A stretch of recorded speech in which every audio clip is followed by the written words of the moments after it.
You think airports make money from planes. They don't.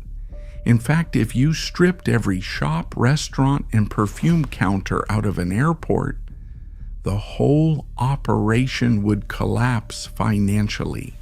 The dirty secret: airlines pay almost nothing to use airports. Some actually pay less per passenger than a cup of coffee costs. So who's actually keeping the lights on? You are. Every time you panic buy a $22 sandwich before a flight. Here's how airports actually work. An airport has two revenue streams: aeronautical fees, what airlines pay to land, park, and use the gates, and non-aeronautical revenue, everything else. Sounds balanced, right? But aeronautical fees are heavily regulated by governments. Airlines have powerful lobbies.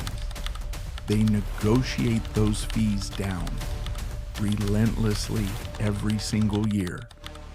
In some airports, landing fees cover less than 40% of operating costs. So airports are stuck. They can't squeeze the airlines. The airlines will literally just reroute to a cheaper hub.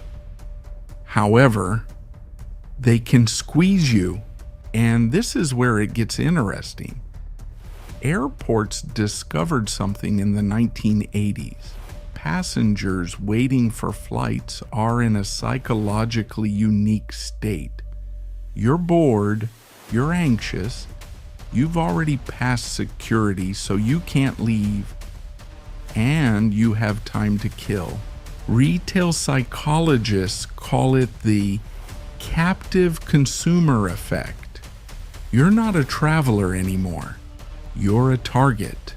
Think of it this way: a shopping mall has to attract you. It competes with every other mall, every online store, every reason you have to stay home. An airport doesn't compete with anything. Once you're through security, your only choice is to spend money here, or stare at the departure board for 3 hours. So airports redesign themselves around this. Walk through any major international hub today. The gate isn't near the entrance. You have to walk through the duty-free hall, past the luxury watches, past the perfume, past the chocolate displays, specifically placed at eye level for children, who then do the rest of the work for them. This isn't accident, it's architecture. Heathrow generates over 500 pounds per passenger from retail alone. Dubai's airport is essentially a luxury mall that happens to have runways attached. And here's the kicker: duty-free is one of the biggest psychological tricks ever pulled. Tax-free sounds like a deal. It's designed to. But airport retailers mark up prices before removing the tax. You just feel like you're saving money. But the manipulation goes deeper than shopping. Restaurants, parking, confusing signs.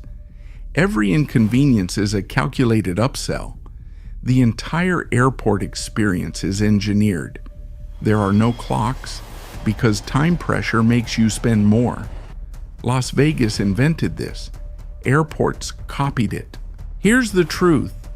You've been thinking about airports wrong your entire life. They're not transportation infrastructure. They're retail environments with runways. The plane is just the reason you showed up. Everything after the security line, that's the actual business. And it works because of the one thing airports have that no shopping mall ever will: a captive audience with nowhere to go, mild anxiety, and 3 hours to kill.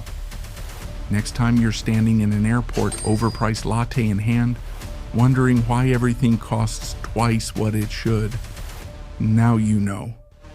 You're not a passenger, you're the product.